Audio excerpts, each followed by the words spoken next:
brought to you by KR Mangalam University.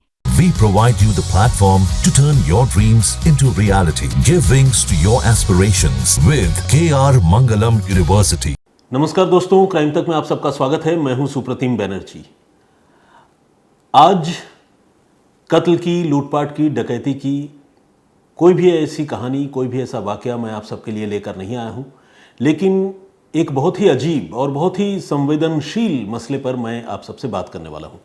ये एक ऐसा टॉपिक है जिस टॉपिक पर हमारे टीम के लोग जो हैं वो बात करने से झिझक रहे हैं। जैसे दीपक हैं, वर्णिता हैं और बाकी चिराग और दूसरे मित्र, उनसे जब मैं चर्चा कर रहा था तो ज़्यादातर लोग इस टॉपिक पर कम से कम बात करना चाह रहे हैं, क्योंकि ये एक ऐसा सब्जेक्ट है जिसे शायद एक्सप्लेन कर पाना थोड़ा मुश्किल है। तो मुझे लगा कि क्यों ना मैं एक बार कोशिश करके देखूं और आप लोगों से वो सारी बातें कहूं जो आप लोगों को समझ में आए, लेकिन फिर भी मुझे ज़्यादा कुछ ना कहना पड़े। ये मामला मध्य प्रदेश का है। जो भी लोग सोशल मीडिया में एक्टिव हैं या मान लीजिए मीडिया में भी एक्टिव हैं, आप लोग अगर रेगुलर टीवी देखते हैं या अखबार पढ़ते हैं तो आप लोगों की निगाहों से भी ये खबर ज़रूर गुजरी होगी। मध्य प्रदेश में एक टाउन है मंदसौर, बहुत प्यारी जगह है। मैं कई बार गया हूँ और इंदौर के पास है ये। तो ये जो मंदसौर है, इस मंदसौर से होकर दिल्ली और मुंबई हाईवे गुजरती है। मतलब दिल्ली मुंबई हाईवे के किनारे पर मंदसौर भी है, पड़ता है। तो इस हाईवे पर एक रोज रात को एक अजीबोगरीब तस्वीर हाईवे पर जो सीसीटीवी कैमरे लगे होते हैं उन सीसीटीवी कैमरों में कैद होती है। यह तस्वीर क्या है?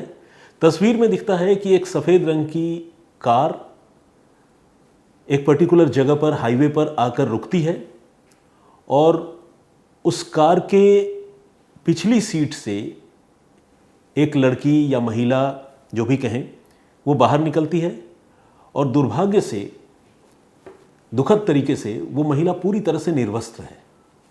सामने जो ड्राइविंग सीट है उससे एक शख्स बाहर निकलता है और हाईवे जैसी जगह पर, खुली जगह पर, जहां से हजारों लोग गुजरते हैं, वैसी जगह पर ये दोनों एक दूसरे के साथ अश्लील हरकत करने लगते हैं। बल्कि वो जो है एक दूसरे के साथ रिलेशन में होते हैं, और ऐसा एक बार एक जगह नहीं बल्कि उस कार के इर्द गिर्द घूम घूम कर। अब ये अजीबोगरीब वीडियो जो सीसीटीवी कैमरे में कैद हुआ था, ये एक ऐसा स्टफ था जो कौतूहल की वजह से कह लें या इंसानी फितरत की वजह से कह लें, हर आदमी एक बार ज़रूर देखना चाहता था, क्योंकि लोगों को लगता है कि भाई ये ऐसा कैसे हो सकता है। वो अनएक्सपेक्टेड और अनयूजुअल एक्ट है। तो ये वीडियो बहुत तेज़ी से वायरल होता है। एग्जैक्ट वायरल होने का डेट जो है वो पता कर पाना आपको पता है मुश्किल है, क्योंकि कब चीज़ वायरल होती है उस चीज़ को मॉनिटर करने की कोई ऐसी डिवाइस तो है नहीं। लेकिन अंदाज़न आप ये समझ सकते हैं कि ये 13-14 मई के आसपास की बात होगी जब ये तस्वीरें, ये वीडियो जो हाईवे में लगे सीसीटीवी कैमरों में कैद हुआ था वो वायरल हो जाता है। इस वीडियो में सफ़ेद रंग की कार का जो नंबर प्लेट है वो भी साफ साफ दिख रहा है, यहाँ तक कि रीडेबल है। और जब नंबर प्लेट रीडेबल है तो कार किसकी है लोगों को ये भी समझ में आ जाता है। ऐसे तो दिल्ली और मुंबई को कनेक्ट करने वाला हाईवे आप समझ सकते हैं कि वो सैकड़ों किलोमीटर लंबा हाईवे है, लेकिन जिस जगह पर ये घटना हुई है और कार का नंबर जो है वो उसी जगह का है, यानी मंदसौर का, तो इससे लोग उस कार की भी पहचान कर लेते हैं और उस कार के मालिक की भी पहचान कर लेते हैं। कार के मालिक का नाम मनोहर लाल धाकड़ है और ये लोकल बीजेपी के नेता बताए जाते हैं। कम से कम शुरू में यही बताया गया था। और इसके बाद ये वीडियो बड़ी तेज़ी से सोशल मीडिया पर वायरल होने लगता है। जो पॉलिटिकल लोग हैं और ख़ासकर विपक्षी दलों के लोग, वो इस मामले को लेकर बीजेपी को नैतिकता का पाठ पढ़ाते हैं और काफ़ी कड़वी घुट्टी पिलाते हैं और कहते हैं कि देखिए, ये है बेटी बचाओ बेटी पढ़ाओ, ये है बीजेपी की हकीकत। और जो बीजेपी के लोग हैं उनकी हालत ऐसी होती है मानो काटो तो खून नहीं, क्योंकि शुरुआती छानबीन या शुरुआती तफ्तीश तो मैं नहीं कहूँगा, लेकिन मैं ये कहूँगा कि जो शुरुआती खबर फैली उसमें इस मनोहर लाल धाकड़ नाम के आदमी को बीजेपी का नेता बताया गया। हालांकि बाद में बीजेपी ने इस बात से इनकार किया। बीजेपी का ये कहना है कि मनोहर लाल धाकड़ उनका प्राथमिक सदस्य भी नहीं है। अब मनोहर लाल धाकड़ है कौन, इस पर बाद में बात करेंगे। पहले आइए इस घटनाक्रम पर फिर से लौटते हैं और बात करते हैं। तो ये जब वीडियो वायरल हुआ और लोगों ने इसे देखा तो इस पर जो है वो सियासत भी तेज हो गई। और इसी के साथ चूंकि एक बहुत ही ऑड सिचुएशन क्रिएट हुआ तो प्रशासन पर यह प्रेशर क्रिएट हुआ कि वो फौरन इस मामले में एक एफआईआर रजिस्टर करे और वीडियो में जो आदमी दिख रहा है या जिस आदमी को लोग मनोहर लाल धाकड़ बता रहे हैं उसको फौरन गिरफ्तार करें। पुलिस ने एफआईआर दर्ज कर ली, मंदसौर पुलिस ने, और मंदसौर पुलिस के अधिकारियों ने यह भी कहा कि वो बहुत सख्ती से इस मामले में निपटेंगे क्योंकि ये सार्वजनिक जगह पर अश्लीलता फैलाने का एक बहुत ही संगीन मामला है। एफआईआर दर्ज होते ही मनोहर लाल धाकड़ गायब हो गए, उनका कुछ पता नहीं चल रहा है, नदारद हो गए। इसके बाद तकरीबन 8 रोज गुजर गए, पुलिस खाक छानती रही और फाइनली मनोहर लाल धाकड़ जो है वो नमूदार हुए, पुलिस की गिरफ्त में भी आए, पकड़े भी गए। इसके बाद अब जो है उन्हें जमानत भी हो चुकी है। सवाल यह है कि मनोहर लाल धाकड़ ऐसा कैसे कर सकते हैं? एक ऐसा आदमी जो शादीशुदा हो, परिवार में हो, सार्वजनिक जिंदगी में हो, और मान लीजिए शादीशुदा न हो, सार्वजनिक जीवन में भी न हो, तो भी किसी आदमी की कोई मर्यादा तो होती है, कोई नैतिकता तो होती है। इंसान जानवर तो नहीं बन सकता। लेकिन ये ऐसी तस्वीरें थी जिसे देखकर शायद जानवर भी शर्म करने लगे कि भाई ऐसा कैसे हो सकता है। तो जब इस मामले में मनोहर लाल धाकड़ का नाम आया तो मनोहर लाल धाकड़ के खिलाफ एफआईआर दर्ज हुई और उसे गिरफ्तार भी किया गया। अब गिरफ्तारी के बाद मनोहर लाल धाकड़ को जमानत भी मिली।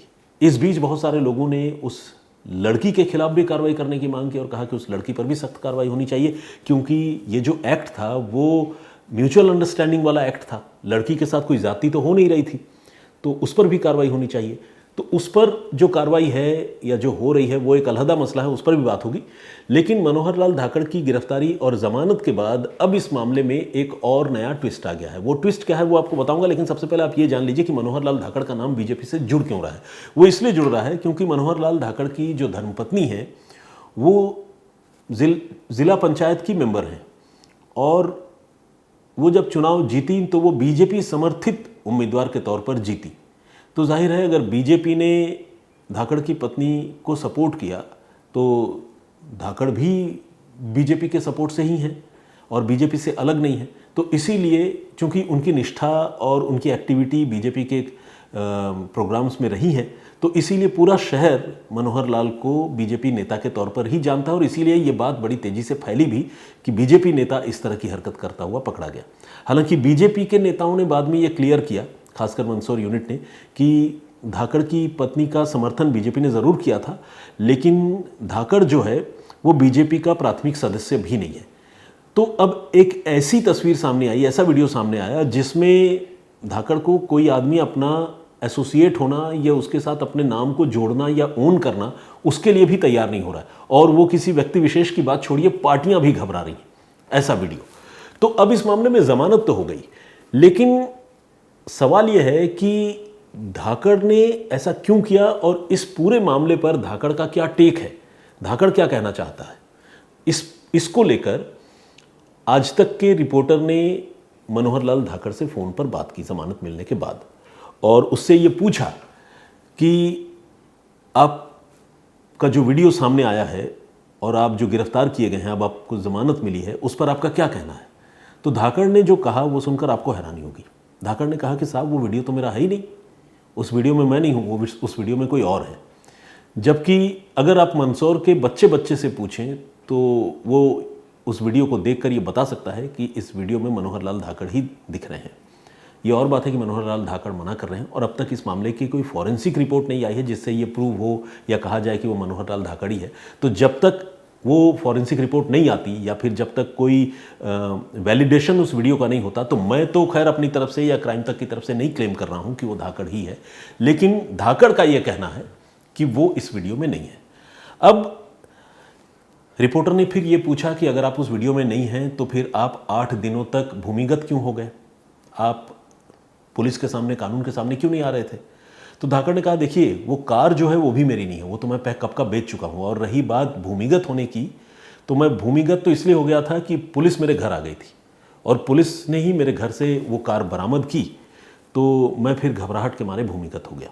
अब ये अपने आप में कितना कंट्रडिक्शन है इस बात में कि एक तरफ तो वो ये कह रहे हैं कि कार मेरी है नहीं, वो कार मैं बेच चुका हूँ, और दूसरी तरफ वो ये कह रहे हैं कि मेरे घर से कार बरामद हुई। अब ये दोनों बातें कंट्रडिक्ट करती हैं। अगर तो कार बेच चुके हैं तो फिर कार घर से कैसे बरामद हुई, और अगर कार घर से बरामद हुई, मान लीजिए आपने बेच भी दिया होगा, तो भी आप उस कार को यूज़ कर रहे हैं, इसका मतलब तभी आपके घर से बरामद हुई। तो अगर घर से वो कार बरामद हो गई तो कार, इसका मतलब जब ये घटना हुई होगी तब भी आपके पोजीशन में ही रही होगी। सीक्वेंस जो है वो कम से कम यही बात कहती है।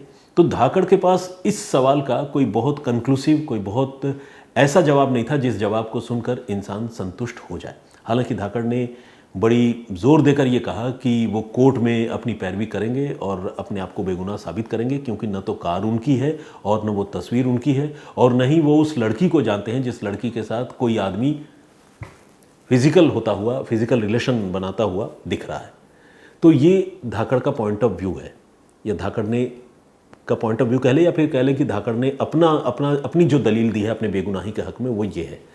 अब लेकिन बात अगर यहीं तक होती तो भी इस बात को लोगों को समझ में आता कि हाँ भाई एक वीडियो आया है जिसमें कुछ धुंधली तस्वीर है और उसको जिसका है वो मना कर रहा है, यहाँ तक बात होती।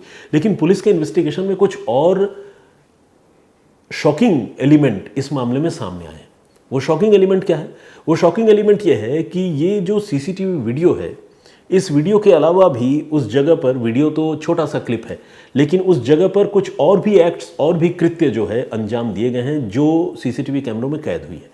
और इन वीडियोस का पोजीशन जो है, अब तो खैर वो वायरल हो चुका एक क्लिप, इन वीडियोस का पोजीशन पहले जो हाईवे अथॉरिटी के जो एम्प्लॉयज़ हैं उनके पास था, और कुछ एम्प्लॉयज़ ने मनोहर लाल धाकड़ को जब इस वीडियो में इस तरह की हरकत करते हुए देखा तो उन्होंने वीडियो अपने कब्जे में कर ली, और कर लेने के बाद मनोहर लाल धाकड़ को उन्होंने ब्लैकमेल करना शुरू किया और कहा कि तुम्हारी तस्वीरें और इस तरह की अंतरंग तस्वीरें जो है वो सीसीटीवी कैमरों में कैद हुई है, तो बेशक अब तुम हमारी मांगें पूरी करो, और अगर मांग पूरी नहीं करोगे, जाहिर है कुछ पैसों की ही मांग हुई होगी, तो फिर तुम्हारा ये वीडियो वायरल कर देंगे। लेकिन लगता है कि वो मांग या तो पूरी नहीं हुई, या फिर हो सकता है कि पूरी तरह पूरी नहीं हुई, या फिर हो सकता है कि पूरी होने के बावजूद ये जो हाईवे अथॉरिटी के लोग हैं जिनके कब्जे में वो वीडियो रहा होगा, उन्होंने वो वीडियो वायरल कर दी होगी। तो ये एक नया एंगल इस मामले में सामने आया है, क्योंकि सवाल तो ये उठता है ना कि हाईवे पर अगर हाईवे अथॉरिटीज़ के कैमरे में, सीसीटीवी कैमरे में किसी का आपत्तिजनक वीडियो या कोई भी वीडियो कैद होता है, तो उस कैमरे का पोजीशन जिसके पास है और कैमरे को मॉनिटर करना, वीडियो देखना, उसको सुचारू रूप से चलाए रखना, उसकी जिसके पास जिम्मेदारी है, उसका कोई ना कोई रोल तो इस मामले में होगा ही। तो पुलिस अब उस रोल को भी जो है वो एक्सप्लोर कर रही थी, वेरीफाई कर रही थी, और इस क्रम में ये कहानी सामने आई कि शायद कुछ लोग इस वीडियो को लेकर मनोहर लाल धाकड़ को ब्लैकमेल भी कर रहे थे, लेकिन मनोहर लाल धाकड़ पर शायद उस ब्लैकमेलिंग का असर नहीं हुआ, या हो सकता है बात बिगड़ गई और वो वीडियो वायरल हो गया। तो अब तक की तफ्तीश और अब तक की छानबीन का यही हासिल है कि वीडियो वायरल हो चुका है और उस वीडियो को लाखों लोगों ने देखा है। वीडियो में दिख रहा शख्स मनोहर लाल धाकड़ के जैसा हूबहू नज़र आ रहा है, और मनोहर लाल धाकड़ ने खुद को उस वीडियो में होने की बात से इनकार किया है, जबकि पुलिस की तफ्तीश में ये पता चला है कि मनोहर लाल धाकड़ को उस वीडियो के ज़रिए से ब्लैकमेल करने की कोशिश भी हो चुकी है। अब अगर धाकड़ को ब्लैकमेल करने की कोशिश हुई है तो जाहिर सी बात है उस वीडियो में कोई ना कोई रोल धाकड़ का तो लगता ही है। अब अगर एक पल के लिए मैं ये मान भी लेता हूँ कि वो कार जो है वो धाकड़ ने किसी को बेच दी थी, तो भी सच तो यही है कि उस कार का ओनर धाकड़ ही है, और कम से कम जहाँ तक मुझे लग रहा है धाकड़ की बातों से या पुलिस के इन्वेस्टिगेशन से, अगर कार बेची भी होगी तो कम से कम कार का जो रजिस्ट्रेशन है वो पूरी तरह से किसी दूसरे आदमी के नाम पर अभी ट्रांसफ़र नहीं हुआ होगा। तो ये एक ग्रे एरिया है जिसकी जांच अभी पुलिस को करनी है। लेकिन इस वीडियो ने, देखिए ये कोई कत्ल जैसी घटना नहीं है, लेकिन इस वीडियो ने लोगों को झकझोर ज़रूर दिया है और ये सोचने पर मजबूर कर दिया है कि इंसान जो है किस हद तक जा सकता है और वो क्या क्या हरकतें कर सकता है। बंद कमरे के अंदर, होटल के कमरे में कहीं कुछ करना, कोई हरकत ऐसी चीज़ें तो हम अक्सर देखते सुनते आए हैं, लेकिन ऐसा खुलेआम पब्लिक व्यू में ये कोई सपने में भी नहीं सोच सकता। और कोई अपनी ज़िंदगी से और अपनी सामाजिक मान प्रतिष्ठा से इस तरह खिलवाड़ कैसे कर सकता है। और इसके अलावा भी अगर हम मोरालिटी की बात करें तो क्या नैतिकता नाम की कोई चिड़िया है, ऐसे लोगों को वो पता भी है? इस वीडियो को देखकर या उसके बारे में सुनकर या जानकर ऐसा ही लगता है। तो खैर, ये थी पूरी पेशकश आज की। इस घटनाक्रम पर आपका नज़रिया क्या है, आप क्या सोचते हैं, प्लीज़ हमें कमेंट करके ज़रूर बताइएगा। जो प्रीवियस स्टोरी मैंने आप लोगों को सुनाई थी उसमें मैंने आपको बताया था कि किस तरह से मुंबई पुलिस ने एक 70 लाख रुपए के रॉबरी के मामले को सॉल्व किया, और रॉबरी के मामले को जो सॉल्व किया उसको सॉल्व करने का जरिया बनी एक बाइक में लगा हुआ एक बहुत वियर्ड यानी बहुत एक विचित्र टाइप का हॉर्न, जिसकी आवाज़ बहुत अनोखी थी। और उस अनोखी आवाज़ की वजह से, उस हॉर्न की वजह से उस लूटर्स के बाइक की पहचान हुई, और फिर बाइक की पहचान होने के बाद धीरे धीरे रॉबर्स की यानी लूटर्स की भी पहचान हो गई और वो भी गिरफ्तार कर लिए गए। उस इन्वेस्टिगेटिव स्टोरी को अगर आप देखना, सुनना, जानना चाहते हैं तो क्राइम तक के प्लेलिस्ट में जाकर सुप्रतिम से सुनिए में आप उसे सुन सकते हैं। उस स्टोरी को जब मैंने आप लोगों के सामने पेश किया था तो बहुत सारे लोगों ने उसे देखा, अप्रिशिएट किया, और बहुत सारे लोगों ने कमेंट भी किया है। तो आइए कुछ कमेंट्स जो है वो मैं अभी पढ़ता हूँ और आप में से कुछ लोगों के नाम भी पढ़ता हूँ हमारी परिपाटी के मुताबिक। सबसे पहला कमेंट जो मेरी आंखों के सामने दिख रहा है वो उर्स सैयद रफ़ीक ऐसा है, मतलब नाम और सरनेम एक साथ जुड़ा हुआ है तो मुझे एग्जैक्टली समझ में नहीं आ रहा है, लेकिन सैयद रफ़ीक मैं उसे रिट्रीव कर पा रहा हूँ। उन्होंने लिखा after long time I am back to listen your stories on crime तक। लिसन लिए लिखना चाह रहे होंगे, वो टाइपो है, वो क्राइम तक। खैर, इनका ये कहना है कि वो स्टोरीज़ मेरी रेगुलर सुनते हैं, लेकिन अभी काफ़ी दिनों के बाद जो है उन्हें ये मौका मिला है और उन्होंने कॉम्प्लीमेंट किया है। Thank you very much Rafiq साहब। विजेंद्र सिंह जी ने कमेंट किया है, thank you very much Vijender ji. उन्होंने कहा है कि स्टोरी जो है वो लूटपाट की थी और चूंकि पुलिस ने सक्सेसफुली उसको क्रैक भी कर लिया तो ये एक अच्छी स्टोरी के तौर पर जो है देखी जानी चाहिए। होमी राय ने कमेंट किया है, हमारे रेगुलर लिसनर हैं, अमृत जी हैं, हिमांशु सोनी हैं, और दीपक पांडे ने भी कमेंट किया है। और इन्होंने मतलब ऑब्वियसली मेरे पर्सनैलिटी को या मेरी शख्सियत को, जो भी है नाचीज़ की शख्सियत, उसको बहुत पॉजिटिवली पोर्ट्रे किया और कहा है कि आप दिल के सच्चे इंसान हैं। मैं आज तक कभी इतनी सच्चाई से और साफ़ सुथरे ढंग से किसी को भी वीडियो बनाकर स्टोरी सुनाते हुए नहीं देखा। Thank you very much. ये बहुत बड़ा कॉम्प्लीमेंट है दीपक, मैं शुक्रगुजार हूँ आपका कि आपने मुझे इस काबिल समझा कि इतनी अच्छी बातें मेरे लिए लिखी। आनंदी बेन, आगे समथिंग है, नाम और सरनेम एक साथ जुड़ा हुआ है इसलिए पढ़ नहीं पा रहा हूँ। क्या सीसीटीवी वीडियो के साथ वीडियो भी सुनाई देता है, ऑडियो भी सुनाई देता है? इनका सवाल ये। जी बिल्कुल, देखिए पहले सीसीटीवी कैमरों में ऑडियो नहीं कैच होता था, लेकिन अब नई टेक्नोलॉजी आ गई है। पहले सीसीटीवी कैमरे ब्लैक एंड वाइट ही होते थे, अब तो कलर्ड सीसीटीवी कैमरे आने लगे हैं और यहाँ तक कि ऑडियो भी रिकॉर्ड होता है। तो बिल्कुल तभी इस मामले का खुलासा हुआ जिसका मैं पिछली स्टोरी में जिक्र कर रहा था। दीपक कुमार ने भी कमेंट किया है, ये जयपुर से हैं, बहुत स्वागत आपका। रमेश नाकल का उन्होंने विश किया है, सुप्रतिम सर नमस्कार करते हुए जय श्री राम बोला है। मेरी ओर से भी आपको जय श्री राम दोस्त।